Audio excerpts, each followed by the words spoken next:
From the start, Ted Price seemed destined for something big. I remember asking my dad to buy me an Apple IIe. And I said, Dad, if you buy me this, I'm gonna make a video game and make $1 million. And I was 10 at the time. And convinced two brothers to join his fledgling venture. The odds were definitely against us. Yeah, I mean, we were only 3 guys and we had no experience. We didn't know what we were doing. Some days were tough. There were times where we really thought we were not gonna be around for another week. And their name was symbolic. We were all insomniacs at that point. We weren't sleeping at all. An early disappointment almost doomed the young company. Critics called it the dark horse of that year, or the best game that nobody ever heard of. But a little dragon would save the day. They said that the first Spyro, I think, is the number 5 PlayStation game of all time. Insomniac would shock fans with an unexpected choice.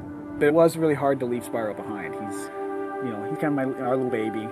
As they move on to create a new universe filled with captivating creatures.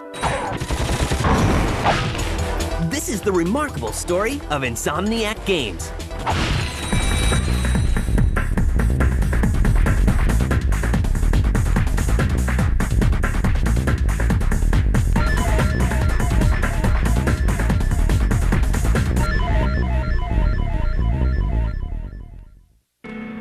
It all began with a simple request.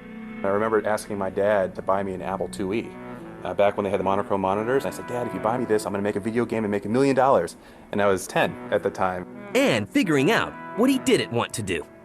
I was controller for my uncle's medical company. I realized that my long-term interests did not lie in the medical field. And I wanted to do something that was a little bit more artistic. I loved games and had always been into computers and into computer games. And in 1994, with his Princeton degree, his savings, and a dream, he makes the move. And I thought, hey, why not? It's gotta be easy, right? Making video games, and man, I didn't know how off I was on that. And I was very, very fortunate to run into the Hastings brothers. He is only 6 degrees of separation from meeting his partner. My mom was talking to one of her friends At a party in Virginia. who happened to have a son at Princeton. Her friend's son was roommates with Al Hastings. Through them, word got to Ted that I was a programmer looking for a job. And so I called Al up and talked about what I wanted to do with the company. He was really into it, except that Al is one of the quietest guys I've ever met. I guess I was thinking, I hope he likes me. Al probably uttered a few words, Oh gosh. but by the end of the conversation, he had agreed to come out to California. Boy, I sure don't know much about making games. Of course, neither did he. Which to me was pretty amazing because he was taking this huge chance on a guy who had never done a game before. The odds were definitely against us, so we got lucky, really. And the lucky streak continues for Alex and his brother. I was a math and literature double major, but I've been programming since I was 12. I talked Brian into quitting his real job and coming to make a go of it. I was working at a pacemaker company, and I had a really good job. My dad definitely didn't want me leaving that. But Brian has an idea and a mind of his own. And when we brought Al's brother on board, Brian, then that kind of completed the circle. And naming the brand new Southern California company will prove to be an obstacle. There were some great ones. There was Ragnarok, Black Sun Software. I was just putting random words together, thinking what 2 things go together. I just thought moon and turtle, and I thought, well, this is gonna be great. Everyone's gonna love it, and no, nobody loved it. I wanted to name it The Resistance Incorporated. And we ended up with Insomniac just on a whim. It was just something that suddenly made sense. We were all Insomniacs at that point. We weren't sleeping at all. This ambitious trio with a name, but no game, uses a legacy as an influence. And Doom was the inspiration for our first game, Disruptor. It was a first-person shooter. And then there were 4. Once I got done here and got working on the project, I realized that Disruptor wasn't just a Doom clone. That graphically, we were doing some beautiful stuff. Any hesitations I had disappeared very, very quickly. From the get-go, we didn't have a lot of ideas about what we were going to do, only that it was going to be a Doom clone and on 3DOs. The talented troupe sets its sights and future on a doomed game platform. We'd actually gone to Sony and talked to them a little bit about the PlayStation, but the dev stations at that point were priced way out of our reach. Well, there was quite a bit of little cult following to it in the developer circle. and 3DO seemed like the first one out there. And so we have to create this big Doom-like universe. But we didn't have any 3D tools to do that. And so what we did is we made this, we would read everything out of an Excel spreadsheet. well, Ted and I put together a demo. It took us about a month. Really, we were just showing that, okay, we can put together the nuts and bolts of a game. So every single polygon, about thousands of polygons here, would have to be entered by Ted into this spreadsheet and converted over. It wasn't that much to look at, but it was a start. It was a sort of a functional first-person little engine and environment. And along comes Mark Cerny, a Universal video game executive. Mark was impressed with the fact that we did this in a month, knowing nothing to start with. Mission complete. And the young exec signs the baby company to a development deal. We were really happy to have a 3-game contract where we knew we could stay in business for another 2-3 years. And in a twist of fate, it is decided that Insomniac's first game will also be Universal's first title for the PlayStation. We were able to switch over to the PlayStation fairly easily because Al had already developed such a robust engine on the 3DO. First of all, it went from about 10 hertz to a solid 30 hertz. So it got 3 times faster. The PlayStation 1 was much, much more powerful than the 3DO. Disruptor may have been a dark title, but some humor unintentionally works its way into the game. Think fast, shoot fast, and kick it. Here we were working with Universal Studios, and we're at the young technology startup, and what better chance to have video games and movies come together. The story was supposed to be serious. Are you ready for your first training mission, Private? Sir, yes, sir. Even though the movie sequences we recorded were funny because they were so cheesy. Your job is simple. Run the gauntlet. They were horrible. Get your butt out alive. Disruptor is released in December 1996 to very high hopes. Unfortunately, there were a few magazine ads. There weren't any TV ads. We had a little PR where we had some editors come by the office, but that was it. So most of the sales were through word of mouth. Maybe it's time you tried it out. It was definitely a critical success. It just wasn't a financial success. But what really made us happy was that critics called it the dark horse of that year, or the best game that nobody ever heard of. I think it's sort of become a cult classic at this point. It's well remembered. Insomniac will eventually say goodbye to first-person shooters and hello to a charismatic baby dragon.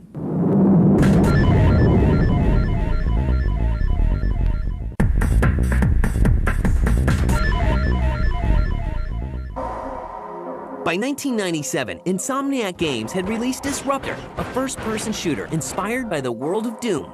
It received rave reviews, but had very disappointing sales.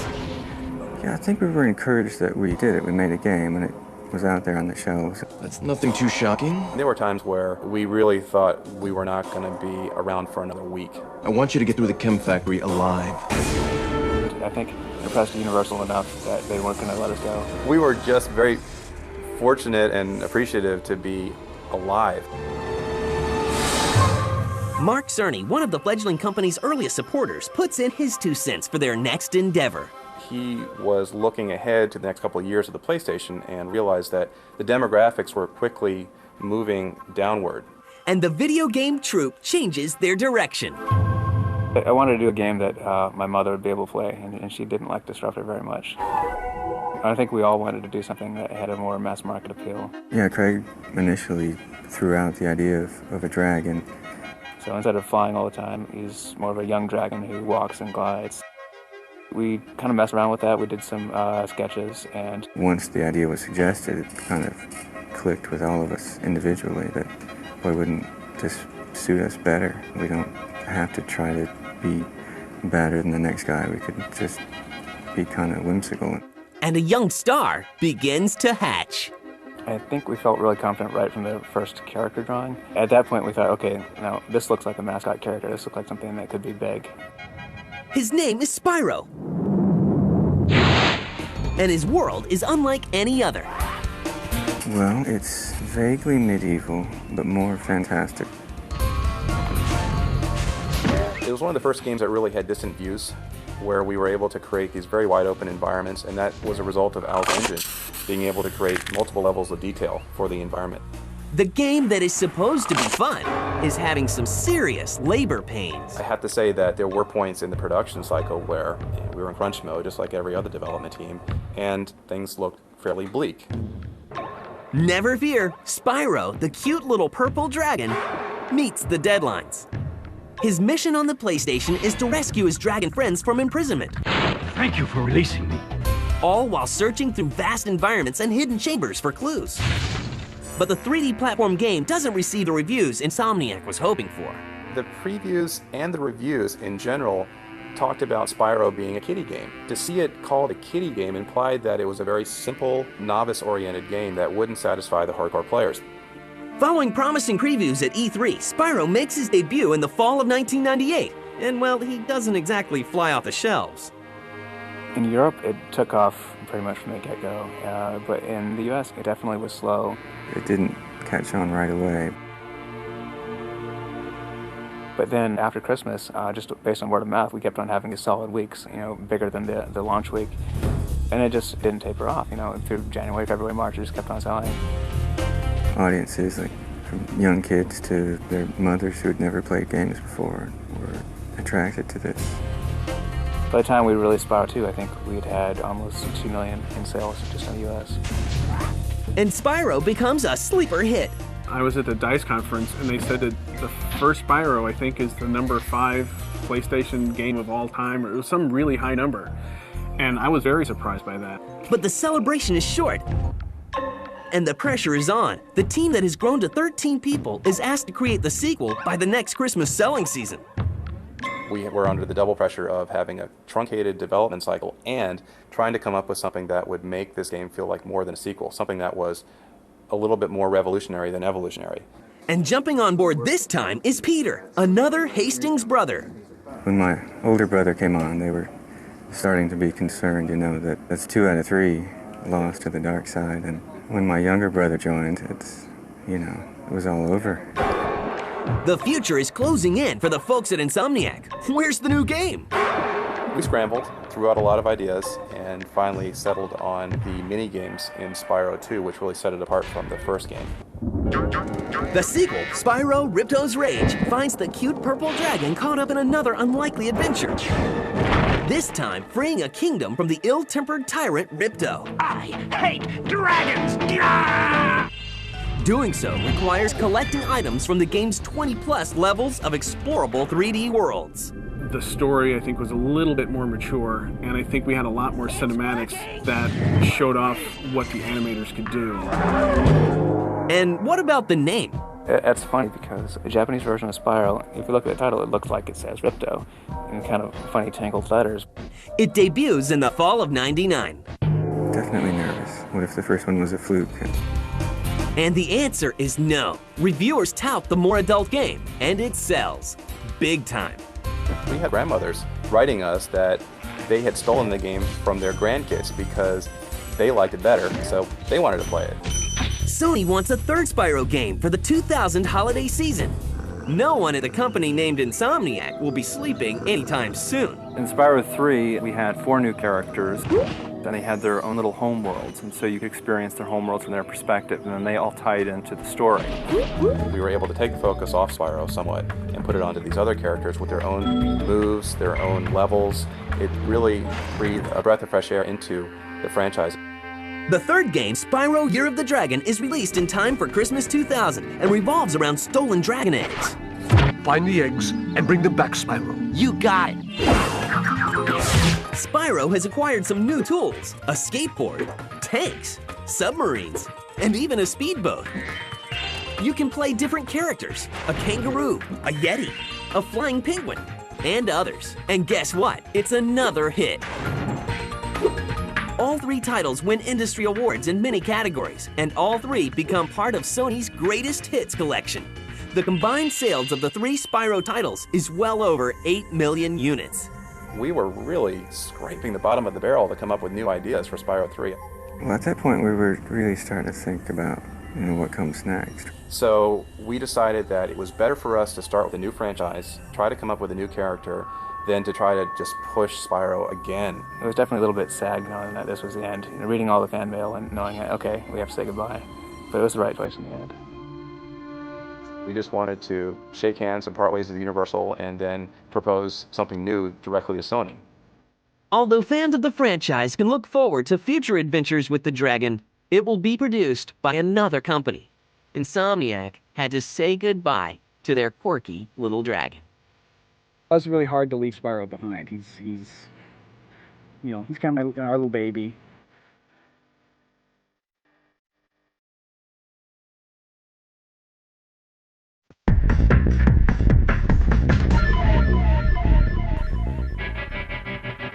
After releasing Spyro Year of the Dragon, Insomniac has grown to over 30 people. The 3 original founders are still surprised by the incredible international success of the Spyro franchise.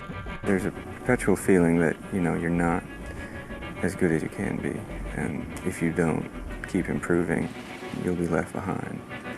Insomniac shocks the gaming world when it announces it's leaving Spyro behind for a new game and character. So I'm thinking, what if we made that code right there a little bit smaller?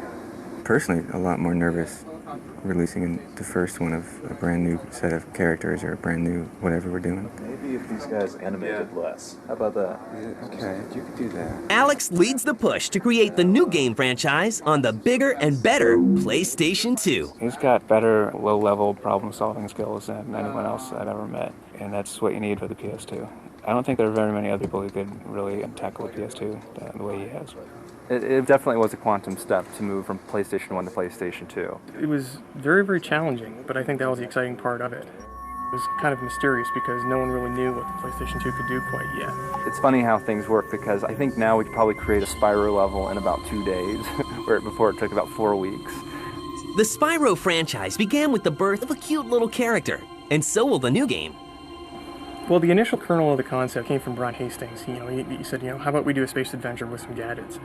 That idea was a science fiction theme because that's about as far from Spyro as you can get. The new game, called Ratchet and Clank, features a lead character who is, well, a little atypical. Ratchet is a Lombax. Now, you've probably never heard of a Lombax, and neither had we until we started this project. We basically made it up. If you pull him apart and dissect him, he's got kind of a lion's tail.